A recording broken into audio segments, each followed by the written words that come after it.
Hey everyone, today I want to go into talking about what are the best champions for solo queue. Now, to find the best champs for solo queue, I went on the ladder and I found the 10 best top laners, the highest rated ones, and looked at what are they playing and why they're playing it. So, we need to get into it. The first champions you see on the list here is Shen and Attrick. So these champions are on the top of the list because they're played by 3 different players in the top 10. Most people don't actually play the same champions, which is very interesting to me. Most people are playing whatever champion they choose to play because of whatever they enjoy, and not whatever gains them the most elo, because all the champions are currently at a balanced point where you don't need to play a specific champion to get elo. Then next we have Shen, who is played a lot by Shenninghal, for example, and then is also played by a few other people who don't necessarily main the champion, but just play him as a secondary champion. Because he's pretty good, and he's also easier to pick up. Then we have Camille, who is extremely hard to play, and this was a champion that was mostly mained by people. The people that play Camille are maining her, and if you don't play her a ton, there's really no point putting time into her because you're not going to have that good of a time. Next up we have Silas, who is surprising to me. I didn't expect to see this much Silas for top laners. And I actually thought that Silas wouldn't even be in this list. I wouldn't recommend him. But I guess I'm wrong in that aspect, and Silas is actually a pretty good champion that people utilize very well. Obviously, he's a champion you want to use as a counter pick due to his nature of his ultimate, but overall, he's a very strong champion. He's good at his role. Then we have Renekton, a champion that seems very simple and easy, but in practice, to actually reach the highest level, he's quite hard because there's a lot of animation cancels and so on. We have a guide on that if you guys want to check that out.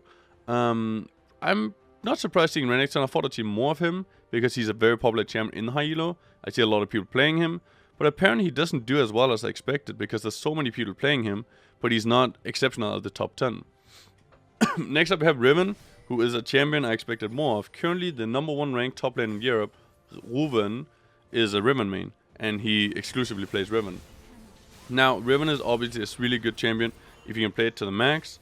Playing it to the max is difficult in some matchups because the problem with Riven is you're going to end up in matchups that are either super easy and you always win, or matchups that are extremely hard and it's really difficult to win, right?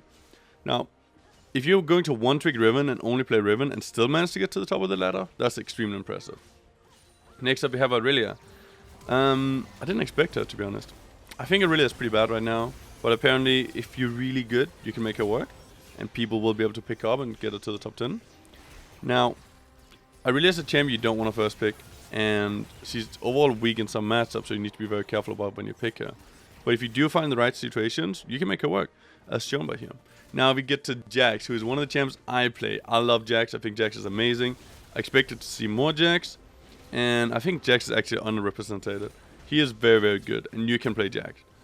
Jax is very hard to play, though. He can play any matchups to some extent. It works somewhat, but you will be at a disadvantage in some matchups. If you get the perfect situation, for example, Jax against the Maokai or something similar, you're going to get free elo and it's very easy. The only thing you got to do is dodge his Q, then you'll win every game. Just farm up and get this really strong. The problem with Jax is that he's having a difficult time getting the items that he needs. Because Jax gets strong at 3 items. Prior to 3 items, he's kind of weak. So, it's very hard to play Jax at the highest level, and that's also shown here as only one guy is really playing it. Then we get to Gnar, which is a champion I didn't expect. I mean, that's mostly an LEC champion. I do believe it's an LEC player playing it, so it makes sense because it's an LEC player playing it to practice it and not necessarily because it's the best for solo queue, but he's just so good that he's in the top 10 anyways. Then we have Poppy. I actually believe Poppy was the most played for one of the guys, and that's surprising to me. I mean, Poppy is really good, and this definitely shows that, right? The idea behind Poppy is I think most people find Poppy really boring, so they don't want to play Poppy, but Poppy is super good right now, and if you get good at Poppy, or if you enjoy her, you pick the right champion. This champion will get you a lot of elo. She's kind of difficult to play with the small micro mechanics you can do, and there's a lot of outplay potential. But if you manage to do that, well, you're going to get a lot of elo. Then we have Mordekaiser. I think he's been nerfed a lot. I think he's kind of shit. I don't expect to see much Mordekaiser. I don't think he's going to get you much elo. I think there's better champions out there, but I mean, some guy got to top 10 with Mordekaiser, so he's obviously pretty decent. After that, we have Darius, who is... Darius is the number 1 noob stumper, and if a number 1 noob stumper can get to the top of the ladder, that means if you're not a master or above, Darius is an amazing pickup for you. If you want to learn Darius, it's a great champion to play because he's very, very good at snowballing, and people on the master die all the time to him.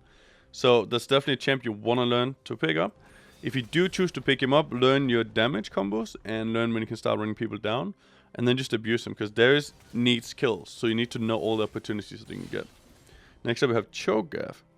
I think Cho'Gath is only seen once here due to the fact that Cho'Gath is really boring. I don't think Cho'Gath is a really fun champion. Cho'Gath is probably a lot better than it shows here.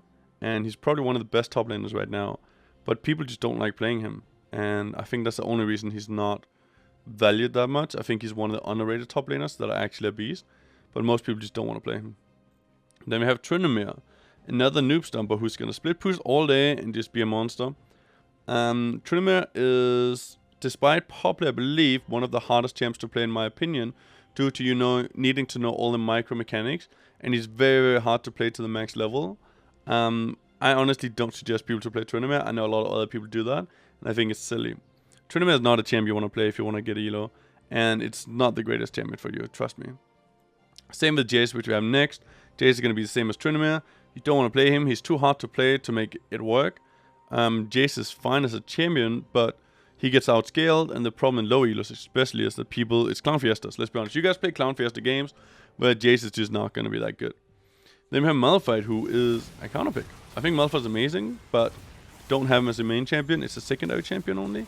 You want to use this guy as your counter pick, and if you can counter pick people with him, well, you can get good games, right? He's good into Jax, he's good into Irelia, he's good into a lot of different champions. He's also good into Tryndamere, right? He's good into Jace, he's good into Lucian.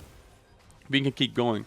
Problem is, if you pick Malphite into something he's bad against, Sylas, then you're probably going to lose the game alone. So be careful about when you pick him, and pick him in good situations and abuse that. And then next up we have Lucian, same as Jace, very similar.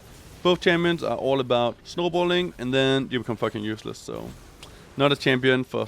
Unless you really love him, it's not a champ for solo queue. Don't learn him, don't waste time on it, it's not worth your time. Next up, I want to talk about which champions did people actually main. Because now we looked at the top 3. But there's also, what is the number 1 champion that people played? And I have that up here. So, for the top 10 on EOVS top laners, everyone played a different champion despite Camille. Camille is the only one that was picked twice as the main champion. And I understand that Camille's a champion you only want to play if you really main it, and else you don't want to play it. And for the other ones, it just shows that League of Legends right now, at least for top lane, is extremely balanced. And Riot is doing a fantastic job at that.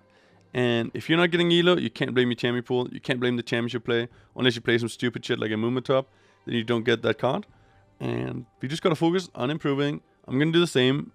And we all gonna hit Challenger one day maybe. Anyways, that's it for now. If you guys like these kind of videos, tell me. And I'm gonna make more of them. For now, I'm gonna peace out and see you guys later.